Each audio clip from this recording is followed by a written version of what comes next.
Part 3. The first sanding. Clara returned to the cove early the next morning, her sneakers still damp from the dew-laced grass. Seagulls called overhead, slicing through the ocean sky like scraps of white paper, and the breeze carried the tang of salt and rotting seaweed. The boat, her boat, she was starting to think, waited. Half buried in sand, it still looked like a skeleton of something ancient and forgotten. But yesterday's discovery had changed everything. Not just finding the boat, but the way her chest had lit up when she touched the hull. A crack of recognition, as if part of her had been waiting for this. She crouched beside the starboard side and ran her fingers along the wooden ribs. The paint, once white or maybe pale blue, had long since peeled away in flakes. The wood beneath was grey, water-warped and blistered. It would take more than a bucket and a dream to save it, but Clara wasn't thinking of saving it. She was thinking of bringing it back to life. The man at the marina looked at her with a kind of amused skepticism. "You want to fix what?" he said, squinting. "The old sailboat," Clara repeated. "In the cove by Thorncliffe Rock."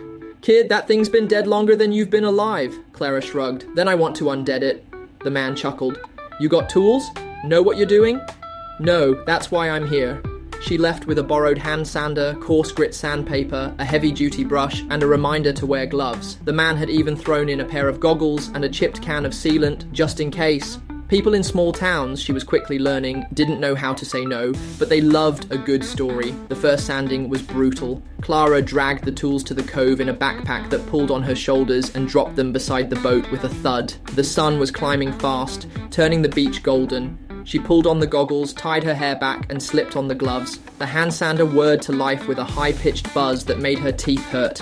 She started on the flattest stretch of hull, keeping the sander level, just as the marina man had shown her. Instantly, a fine powder of paint dust lifted into the air and drifted down over her arms like ash. She worked in straight, methodical passes, her muscles tightening with the effort. Sand, wipe, repeat. The sander grew heavy fast. Sweat bloomed at the back of her neck. Her arms began to ache. By the time the first hour passed, she'd barely cleared a 3-foot section, but she could see the difference. Under the peeling paint and mildew stains, the wood still had strength. The grain was solid, tight, weathered, but not rotted through. The boat wasn't dead, just sleeping. Clara grinned. "Hey, Drift," she whispered. "I think we can do this."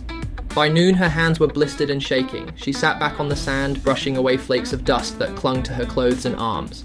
Her shoulders ached and her stomach growled. Still, she didn't want to leave. Instead, she pulled out her sketchbook from her backpack. She hadn't planned to draw anything today, but the feeling was strong. She flipped to a blank page and began to sketch Drift, not as she was now, but as she might be. Floating in open water, sails unfurled, light streaming across her bow. A shadow fell across the page. "Ambitious," a gravelly voice said. Clara looked up and squinted into the sunlight. A man stood a few feet away, watching her. He wore a red flannel shirt and jeans stained with grease and salt. His grey beard was trimmed short, and a pair of thick hands hung at his sides like tools ready to be used. "You're Clara?" he asked. She nodded slowly. "Yes, Silas, Boatwright." He nodded toward Drift. "You're the one stirring up the cove."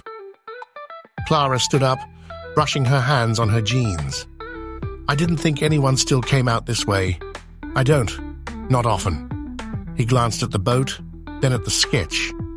"But I heard some stubborn girl had found my old headache." "Your headache?" He stepped closer and ran a hand along Drift's bow. "This boat was trouble 30 years ago. Belonged to a fisherman's daughter. She vanished. Boat washed up here. Been sitting ever since."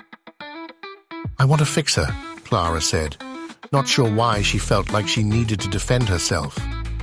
Silas looked at her again, really looked. His eyes, a sharp blue, scanned her face, then the sander on the ground, then the calluses already beginning to form on her hands. "You know what you're doing?" "No," she said. "But I want to learn." He grunted. "That's something." Silas didn't offer to help that day, but he watched her work, arms crossed, occasionally muttering a correction. "Too much pressure, you'll gouge the grain. Use a pull motion. Let the sander do the work. Always check for soft spots, water damage hides beneath." By the time the sun dipped low enough to turn the sea copper and rose, Clara had sanded nearly half of one side. Her arms felt like jelly. Her shirt clung to her back. But the boat looked better. Cleaner. Like something waking up. "You're serious about this," Silas said, surprising her. I am. Then I'll come by tomorrow, bring you something better than that museum piece, he added, nodding toward the sander. Clara's heart leapt. You'll help? I didn't say that, he said with a smirk, but I'll teach if you're willing to work. I am. He nodded once. Then we'll see. That night, Clara lay in bed staring at the ceiling. Her body ached in new places. She had cuts on her knuckles and grit in her hair, but her chest felt full in a way she didn't quite understand.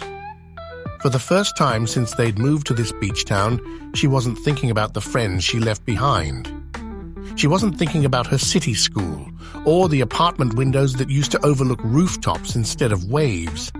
She was thinking about drift, about the bow rising again from the water, about sailing, about becoming. The next morning, she found a toolbox waiting near the boat. A note was wedged inside. Use with care. Start slow. S. She opened the box and found a set of chisels, a hand plane, a rasp, and a wooden mallet with initials carved into the handle. Everything was clean and oiled, sharpened and ready. She ran her fingers over the tools one by one. "Okay, Drift," she whispered. "Let's get to work."